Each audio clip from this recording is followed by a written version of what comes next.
अब हम देखते हैं मूल्य की समस्याओं के बारे में।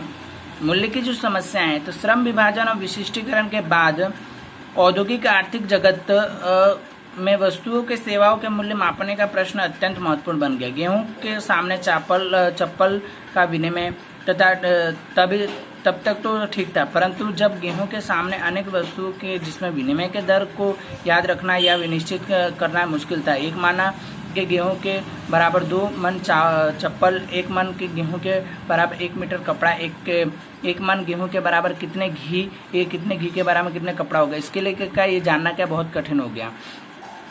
इस प्रकार से आवश्यकताओं को परस्पर सामंजस्य अभाव के कारण मूल्य के ग्राहकों की आवश्यकताओं के मूल्य के मापदंड के रूप में कोई भी एक माध्यम आवश्यक हो गया, जिसके कारण वस्तु विनिमय के अंत क्या खो गया।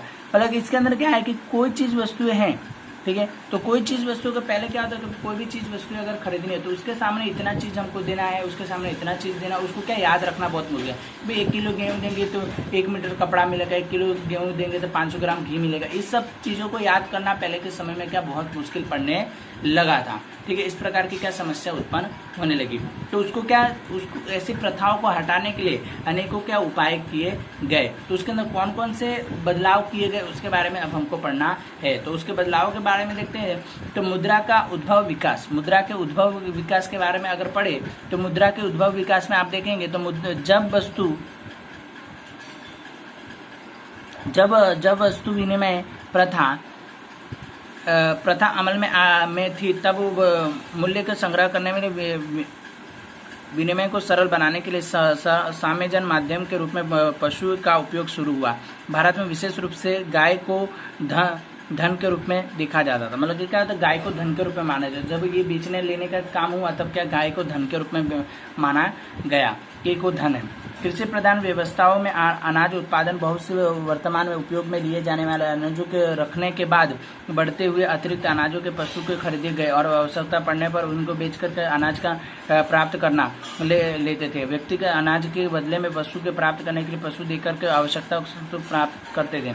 मतलब क्या होता था कि पहले के समय में अगर अनाज ज़्यादा तो अनाज को बेच करके गाय भैंस खरीद लो और उसको खिलाओ दूध मिलेगा, जब जरूरत पड़ेगी तो फिर गाय को बेच के अनाज खरीद लो। इस तरह की क्या प्रथा चलने लगी, ठीक है। फिर उसके बाद क्या हुआ, तो देखिए तो विनिमय के माध्यम के रूप में और मूल्य का संग्रह करने के रूप में पशुओं का उपयोग में भी मर्यादाओं का हो गया। और क्योंकि पशुओं के बीमार पड़ने पर उनकी मृत्यु हो जाने के बाद दीर्घकालीन समय तक उसके स्वरूप में मूल्य संग्रह नहीं किया जा सकता था और भौतिक स्वरूप में से निश्चित सीमाओं से अधिक वस्तुओं को रखकर भी मुश्किल कार्य था और आवागमन के लिए परेशानी सर्जित होती थी। इसके बाद कीमत को पत्थर का उपयोग होने लगा। राजशाही व्यवस्थाओं में अनेक सिक्कों और शुरुआत में हुई राजधानी और नगरों के लिए सिक्कों को विनिमय के माध्यम के रूप में इस्तेमाल किए गए। मतलब कि क्या पहले क्या गाय भैंस का जब रखते थे तो गाय भैंस का मर जाती थी, बीमार पड़ जाती थी, खर्च बढ़ता था, तो उन लोगों ने ये भी बंद कर दिया। उसके बदले में क्या पत्थर का, पहले आप देखते हो पत्थर मिलते, कोड़ियों के भाव,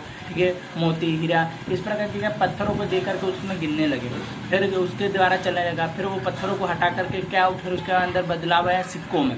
तो लोग क्या सिक्कों के द्वारा आपने ये जो अभी सिक्के चलते थे ये एल्यूमिनियम के सिक्के आपने देखे 4 आना, 5 आना, 10 आना, इस प्रकार के क्या वो चलने लगे है, ठीक है। उसके बाद लोकशाही का उद्भव औद्योगिकरण के आधुनिक मुद्राओं के स्वरूप के लिए प्रेरक बल बनाए। केंद्रीय सत्ताओं को पीठ बल द्वारा निर्गमित किए गए मुद्रिक सर्वमान्य स्वीकृति प्राप्त हुई और विनिमय के माध्यम के रूप में से उसे तेजी मान्यता हुई और उसके लिए मूल्य के संग्रह के रूप में आधुनिक मुद्राओं में अधिक सफलता रही और बैंक व्यवसाय के विकास के फलस्वरूप में संग्रह के स्थान। मतलब क्या होता है, लोकशाही, लोगों को जो पसंद आवे वो, ठीक है।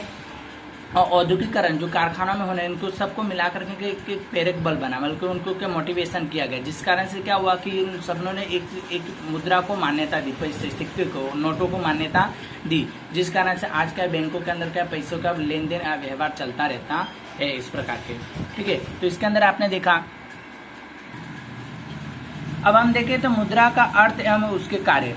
मार्शल के मतानुसार किसी भी समय के किसी भी स्थान पर बिना किसी भी संस और जांच पड़ताल के जिस वस्तु और सेवाओं का विनिमय हो सके उसे मुद्रा कहा जाता है। मतलब किसी की जांच पड़ताल किए बिना क्या उसको दे करके कुछ भी कोई भी चीज वस्तु खरीदी जा सके, उसके लिए क्या इसका उपयोग होता है। रॉबर्ट के मतानुसार वस्तु या सेवाओं के बदले में जो सर्व स्वीकृत हो उसको मुद्रा कहा जाएगा। ठीक है,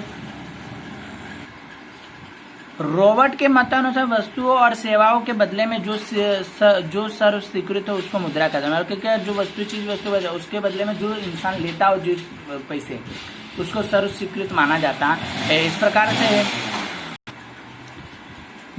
जो मुद्रा को कार्य करना हो वह मुद्रा है। मुद्रा को समझने के लिए मुद्रा को कार्य को समझना चाहिए। तो मुद्रा का जो कार्य है उसको हमको समझना पड़ेगा कि अब मुद्रा के लिए कौन कौन से कार्य उसके बारे में हम पढ़ेंगे। तो उसके लिए क्या मुद्रा के कार्य के बारे में पहला पॉइंट है विनिमय के माध्यम का कार्य। विनिमय माने आदान प्रदान, एक चीज वस्तु को लेना देना, खरीदना बेचना, उसके लिए। ठीक है, मुद्रा का सब महत्वपूर्ण कार्य विनिमय के माध्यम के रूप में है। मुद्रा हमारे आर्थिक व्यवहारों को सरल बनाती है और वस्तुओं के विनिमय प्रथाओं का आवश्यकताओं को परस्पर सामंजस्य और स्थापित करने में जो परेशानियां होती थी उसको हल्का करती है।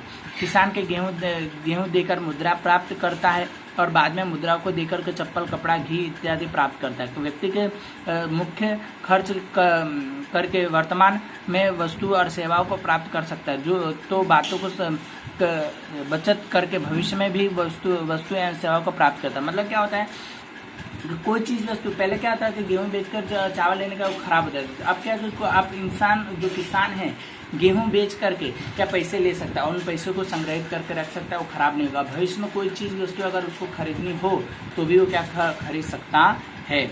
इस प्रकार से आगे देखें तो मूल्य के संग्रह करने के रूप में कार्य। तो मुद्राओं का दूसरे महत्वपूर्ण कार्य का मूल्य संग्रह करना होता है। व्यक्ति को स्वयं उत्पादन की हुई वस्तु के सेवाओं को देकर के अन्य वस्तु या सेवा प्राप्त करना, परंतु भविष्य में वस्तु या सेवा प्राप्त करने के लिए उसे किसी भी प्रकार की बचत करना या उसके लिए कठिन प्रश्न था। परंतु मुद्रा का विनिमय मूल्य संग्रह कर सकता है। अनाज के या पशु के रूप में मूल्य के संग्रह दीर्घ काल तक संभव नहीं था, परंतु मुद्रा का इस मामले में अधिक सफल हुआ और उसके लिए रूप में मूल्य संग्रह करने लगा। इसके अनाज बेचकर मुद्रा प्राप्त करने का हुआ। मतलब क्या हुआ कि अनाज और पशु को सामने खरीद के अनाज बेचना, लेना देने में क्या बहुत सी परेशानी होती थी। अब क्या हो गया, पशु को बेचकर चाहे अनाज को बेच करके पैसे क्या रख सकते हैं। भविष्य में कोई भी अगर चीज वस्तु अगर खरीदनी हो तो इसके द्वारा क्या खरीदा जा सकता है, उसका कभी भी नाश नहीं होता है।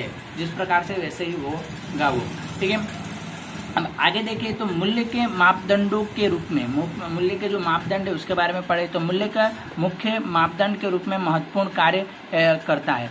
वस्तु विनिमय प्रथा में प्रत्येक वस्तु का विनिमय मूल्य याद रखना पड़ता है। मतलब और एक मान गेहूं के बराबर कितना मान चावल और कितने मीटर कपड़ा, कितने मीटर घी, ये मतलब कितने किलो घी, चप्पल, ये सब याद करना पड़ता था पहले के जमाने में। अब उसके अंदर चेंजेस होने लगा। तो मुद्रा का बात सरल बना और मुद्राओं के कारण वस्तु तंत्र कार्य करता है और प्रत्येक वस्तु या सेवाओं की कीमत निश्चित हुई और इसके परिणाम स्वरूप मूल्य में गणना सरल बनती है और मुद्रा के मूल्य के तुलना में अध्ययन सरलता से और निर्णय की प्रक्रिया तेजी होने लगी।